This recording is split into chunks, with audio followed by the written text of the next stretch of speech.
दोस्तों, हमारा education system जो पहले बहुत ख़राब हुआ करता था, पर अब हमारी सरकार नई एजुकेशन पॉलिसीज़ लाई है, जिसकी वजह से हमारे एजुकेशन सिस्टम में एक बहुत ही बड़ा मेजर चेंज आने वाला है। और ये एजुकेशन पॉलिसीज़ पूरे 34 साल के बाद बदली हैं। चलिए देखते हैं क्या है वो एजुकेशन पॉलिसीज़। अभी तक क्या होता आ रहा था कि क्लास 10th के बाद बच्चों को 3 स्ट्रीम में से एक स्ट्रीम चूज़ करनी होती थी, पर अब से ऐसा नहीं होगा। सरकार ने इसे बदल दिया है। अब स्टूडेंट के पास वैरायटी होगी सब्जेक्ट चूज़ करने की।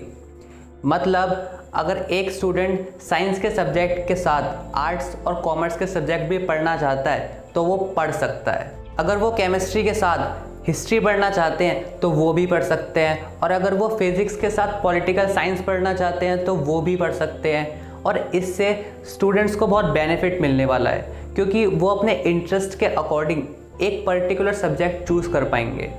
दूसरा बड़ा चेंज हमारी सरकार लाई है कि लैंग्वेज बैरियर को हटा दिया गया है। मतलब अब 5th क्लास तक के स्टूडेंट्स अपनी रीजनल लैंग्वेज में पढ़ सकते हैं। अब ये ज़रूरी नहीं है कि उन्हें सिर्फ हिंदी और इंग्लिश में ही पढ़ना पड़े, और इसकी वजह से बहुत से रूरल एरियाज़ में एनरोलमेंट्स बढ़ेंगी, और जो बच्चे अभी तक नहीं पढ़ पा रहे थे अब उनके लिए भी पढ़ना आसान हो जाएगा। तीसरा चेंज है multiple entry and exit points. अभी तक हमारे इंडिया में अधिकतर स्टूडेंट्स फाइनेंशियल प्रॉब्लम्स या किसी और प्रॉब्लम की वजह से अपनी पढ़ाई को बीच में छोड़ देते थे, जिसकी वजह से उनकी सारी मेहनत बेकार चली जाती थी। पर अब से ऐसा नहीं होगा। अगर उनकी 4 साल की कॉलेज की पढ़ाई है और वो 2 साल में अपनी पढ़ाई छोड़ देते हैं तो ये 2 साल उनके बेकार नहीं जाएंगे। अगर वो 1 साल पढ़ते हैं तो उन्हें सर्टिफिकेट मिलेगा, अगर वो 2 साल पढ़ते हैं तो उन्हें डिप्लोमा मिलेगा, और अगर वो 3 साल पढ़ते हैं तो उन्हें बैचलर्स डिग्री मिलेगी, और अगर वो पूरे 4 साल पढ़ते हैं तो उन्हें बैचलर्स रिसर्च डिग्री मिलेगी। और अगर कोई स्टूडेंट अपनी पढ़ाई बीच में छोड़ देता है तो वो उसे वहीं से दोबारा कंटिन्यू कर सकता है, और पिछले सेमेस्टर के मार्क्स उनके आगे ऐड हो जाएंगे। और इसमें आपको एक और चीज़ का बेनिफिट मिलेगा। जैसे अगर आपने बीटेक की पढ़ाई स्टार्ट की है और 1 साल के बाद आपको लगता है कि आपका इसमें इंटरेस्ट नहीं है, तो आप अपना कोर्स चेंज कर सकते हैं, और आपके नए कोर्स में आपके पिछले कोर्स के पॉइंट्स ऐड हो जाएंगे। अब एमए और एमएससी के कोर्स 1 साल के होंगे अगर आपने बैचलर्स में 4 साल की डिग्री की है, और 2 साल के होंगे अगर आपने बैचलर्स में 3 साल की डिग्री की है। और साथ में टॉप 100 फॉरेन कॉलेजेस को भी परमिशन दे दी गई है कि वो इंडिया में अपने कैंपेन सेट कर सकते हैं। 5वां बहुत बड़ा चेंज है वोकेशनल एजुकेशन।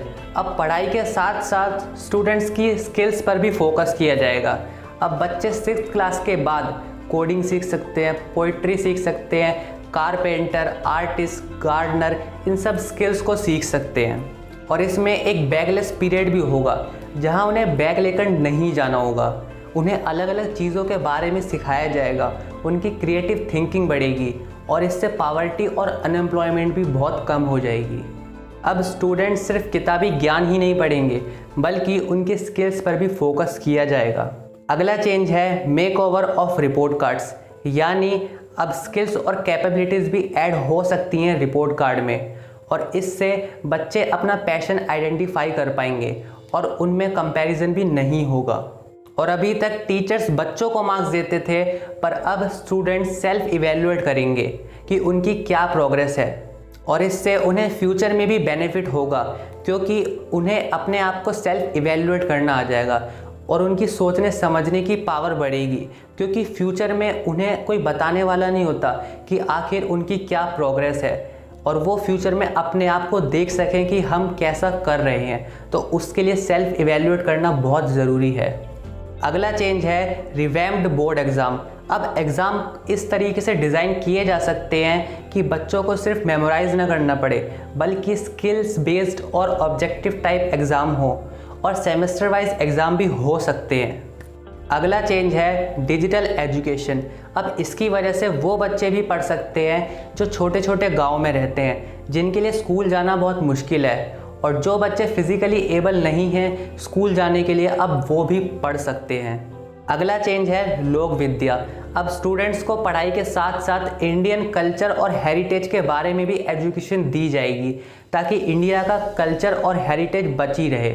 अगला चेंज है फीस में। अब हर इंस्टीट्यूट को नॉट फॉर प्रॉफिट की तरह एस्टैब्लिश किया जाएगा ताकि फ़ीस पर भी नज़र रखी जा सके।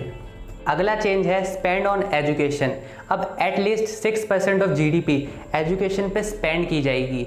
अभी तक ये सिर्फ 3% ऑफ जीडीपी स्पेंड की जा रही थी एजुकेशन पर, जो कि बहुत ही कम है, पर 6% ऑफ जीडीपी एक बहुत ही अच्छा चेंज है। अगर आपको ये वीडियो अच्छी लगी हो तो इस वीडियो को जल्दी से जाकर लाइक कर दीजिए और इस वीडियो को अपने सभी दोस्तों के साथ शेयर कीजिए ताकि उन्हें भी इन सब चेंजेस के बारे में पता चल सके। और अगर अभी तक आपने हमारे चैनल को सब्सक्राइब नहीं किया है तो जल्दी से जाकर चैनल को सब्सक्राइब कर दीजिए और उस नोटिफिकेशन बेल को क्लिक कर दीजिए सो डैट आने वाली किसी भी वीडियो की नोटिफिकेशन आपसे मिस ना हो।